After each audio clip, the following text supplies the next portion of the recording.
Last episode में हमने देखा था कि यंसु अब विनी से मिल चुका था, जहाँ पर विनी यंसु से कहती है कि तुम मुझे हिट करो क्योंकि मैंने अनजाने में बुरे प्रिंस को हर्ट किया। तब यंसु कहता है कि छोटी आलू तुम्हें टेंशन लेने की जरूरत नहीं है क्योंकि सेवन को बचाने के लिए हमारे फैमिली डॉक्टर वापिस आ चुके हैं जो सेवन को अब डेथ के पीक से भी वापिस ले आएंगे। जिस पर विनी कहती है कि क्या सच में बुरे प्रिंस को कुछ नहीं होगा। तब यंसु कहता है कि और नहीं तो क्या, ब्रदर सेवन बचपन से इन छोटे मोटे अटैकों को झेलते आया है। तब ये सुनकर विनी अब गॉड को थैंक यू कहते हुए कहती है कि गॉड अब जल्दी से बुरे प्रिंस को ठीक कर देना। और अब विनी यंसु से पूछती है कि तुमने इस टाइप के कपड़े क्यों पहने हैं। तब यंसु भी फुल पोज मारते हुए कहता है कि ये ऑब्वियस सी बात है कि तुम्हें बचाने के लिए। जिस पर अब यहाँ पे ये सेविका आ जाती है। तब इसे देखकर यंसु बहुत ही डरते हुए कहता है कि मैं तुम्हें पहले ही बता रहा हूँ कि अगर तुमने मुझे टॉर्चर करने की कोशिश की तो फिर तुम्हारा टॉर्चर बेकार हो जाएगा क्योंकि मैं तो टॉर्चर का नाम सुनते ही बेहोश हो जाता हूँ। जिस पर ये लेडी यहाँ पे आके विनी को उठा के फिर से जाने लगती है। तब पीछे से यंसु कहता है कि आखिर तुम लोग किस टाइप की औरत हो, भला एक औरत होगी एक छोटी बच्ची को परेशान कैसे कर सकती हो। जिस पर ये लेडी यंसु को सेटअप कहते हुए यहाँ से चली जाती है। तब यंसु इधर बहुत ही टेंशन में आते हुए कहता है कि सब कुछ खत्म हो गया, अब वो लोग विनी को टॉर्चर करना शुरू करेंगे जिसकी न्यूज सुनते सेवन सबसे पहले मुझे मारेगा। जिसके बाद अब सीन चेंज होता है और हमें सेवन के पैलेस का सीन दिखाया जाता है जहाँ पर प्रिंस चैन सेवन से कह रहा था कि क्या हुआ, तुमने बचपन में भी तो लड़कियों के कपड़े पहने थे और ये तुम भी जानते हो कि हमें उस प्लेस में घुसने के लिए औरत बनना ही होगा। तब सेवन अपने सेकंड ब्रदर से बचते हुए कहता है कि मैं कभी भी औरतों के कपड़े नहीं पहनूंगा, मैं ऐसे ही जाके अपनी मूंगफली को बचा लूंगा। जिस पर प्रिंस चैन बहुत ही फास्टली सेवन के पास आके उसके गले में एक सुई को चुभो देते हैं जिसकी वजह से सेवन अब बेहोश होते हुए कहता है कि भाई तुमने मुझसे चीटिंग की है। तब फर्स्ट प्रिंस लाव सेवन को संभालते हुए कहता है कि आखिर तुमने इसे फिर से बेहोश क्यों कर दिया। जिस पर चैन कहता है कि क्या तुम्हें लगता है कि सेवन कभी खुद से लड़की बनेगा। और फिर चैन सेवन को रेडी करते हुए कहता है कि लास्ट टाइम जब ये 10 साल का था तब मैंने इसके कपड़े बदले थे। और ये कहकर चैन अब सेवन को बहुत ही फास्टली रेडी करने लगता है। जिस पर अब सेवन जैसे ही अपनी आंखें खोलता है तो फिर इसे देखते हुए प्रिंस चैन कहता है कि जाओ जल्दी से कोई काला टीका लेके आओ, मेरी प्यारी सेवन को कहीं नजर न लग जाए। तब हमें पता चलता है कि प्रिंस चैन ने सेवन को हुबहू लड़की बना दिया था। जिस पर सेवन प्रिंस चैन के ऊपर बहुत ही ज्यादा भड़कते हुए कहता है कि भाई आपने ये क्या किया। तब प्रिंस लाव कहता है कि सेवन कंट्रोल किया, तुम विनी के लिए इतना भी नहीं कर सकते। जिस पर सेवन अब शांत होते हुए कहता है कि ठीक है मेरे ख्याल से अब हम लोग रेडी हैं, लेकिन ब्रदर लाव आपने अपने गेटअप को चेंज क्यों किया है, मैं अकेले ही जाके विनी को बचा सकता हूँ। तब फर्स्ट प्रिंस कहता है कि दरअसल बात यह है कि विनी ने मेरी एक बार जान बचाई थी, इसके अलावा अगर मैं तुम लोगों के साथ नहीं गया तो फिर फादर तुम लोगों को पनिश करेंगे क्योंकि उन्हें लगेगा कि तुम लोगों ने मेरी मर्जी के बगैर ये काम किया था। और अब ये तीनों भाई बहुत ही तेजी से निकल कर यहाँ से चले जाते हैं। तब इन लोगों को ऐसी हालत में देखकर ये शीप बहुत ही ज्यादा शौक होते हुए कहते हैं कि आखिर मैं ये सब क्या देख रहा हूँ, मेरे लॉर्ड भलाई की लड़की की गेटअप में इतनी रात को कहाँ जा रहे हैं। जिसके बाद अब सीन चेंज होता है और हमें भी पैलेस का सीन दिखाया जाता है जहाँ पर ये प्रिंसेस विनी से कह रही थी कि तुम्हें हमसे डरने की जरूरत नहीं है, हमने तो तुम्हारे फिफ्थ ब्रदर से तुम्हारी जान बचाई है। तब ये सुनकर विनी अपने मन में सोचते हुए कहती है कि हाँ ये बात सच है कि इसने मेरी जान बचाई थी। जिस पर ये प्रिंसेस कहती है कि तुम्हारे भाई ने तुमसे झूठ कहा था कि तुम्हारी मदर बीमार है। तब ये सुनकर विनी कहती है कि इसका मतलब क्या मेरी मदर ठीक है और क्या आप जानती है कि वो अभी कहाँ पे है। जिस पर ये प्रिंसेस कहती है कि हाँ मुझे पता है कि तुम्हारी मदर कहाँ पे है और अगर तुम मेरा कहा मानोगी तो फिर मैं तुम्हें तुम्हारी मदर के पास ले जाऊंगी। और ये कहकर ये प्रिंसेस विनी को हक कर लेती है। तब इस प्रिंसेस की एक स्नेक विनी के गले में आके लिपट जाती है जिसे देखकर ये प्रिंसेस अब थोड़ा शौक होते हुए अपने मन में कहती है कि मेरे स्नेक मेरे अलावा और किसी के पास भी नहीं जाते हैं,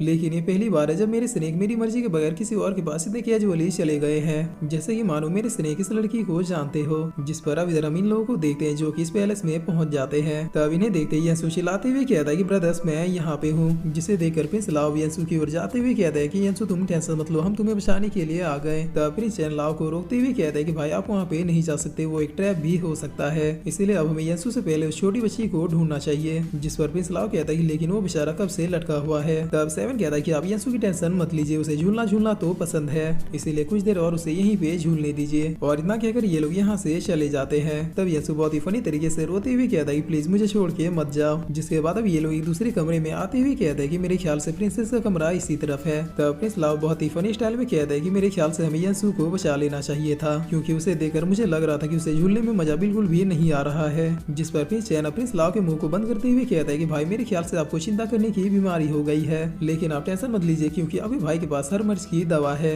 और अब तभी सेवन चैन के ऊपर कुछ लेडीज कपड़ों को फेंकते हुए कहता है कि भाई चलिए इसे पहन लीजिए। तब इन कपड़ों को देखकर चैन बहुत ही शौक होते हुए कहता है कि आखिर से ये कपड़े कहाँ से मिले। और फिर चैन सेवन के ऊपर बहुत ही ज्यादा भड़कते हुए कहता है कि तुम मेरे सेवन नहीं हो सकते क्योंकि मेरा सेवन तो इतना संस्कारी है कि वो किसी वुमेन के कपड़े को टच भी नहीं करता, लेकिन आज देखो मेरा वही सेवन इतना बेशरम हो चुका है कि वो अब लड़कियों को बेहोश करके बिना उनकी परमिशन से उनके कपड़े चुरा रहा है। पता नहीं अब मैं फादर को क्या मुंह दिखाऊंगा। तब सेवन प्रिंस चैन को एक पंच मारते हुए कहता है कि जरा पीछे देखिए। जिस पर हमें पता चलता है कि पीछे ड्रेसिंग रूम था और यहीं से सेवन ने रखे हुए कपड़ों को उठाया था। जिस पर प्रिंस चैन उल्टा प्रिंस लाव को डांटते हुए कहता है कि मैंने कहा था कि हमारा सेवन ऐसा नहीं नहीं कर सकता। वो तो यन फैमिली में संस्कार की मिसाल है। तब प्रिंस लाव कहता है कि सॉरी मुझसे गलती हो गई, जिस पर अब ये लोग इस कमरे में आके यहाँ के लोगों की तरह कपड़े पहन लेते हैं। और अब 7 आगे का प्लान बताते हुए कहता है कि अब हम अलग अलग होके विनी को ढूंढेंगे। अब दोनों अलग डायरेक्शन में जाइए और मैं अलग डायरेक्शन में जाऊंगा। तब प्रिंस लाव 7 की चिंता करते हुए कहता है कि लेकिन अभी तुम ही जड़ हो, अगर कोई मुसीबत आ गई तो फिर तुम उनसे फाइट कैसे करोगे। जिस पर प्रिंस चैन कहता है कि मेरे पास उसका भी उपाय है।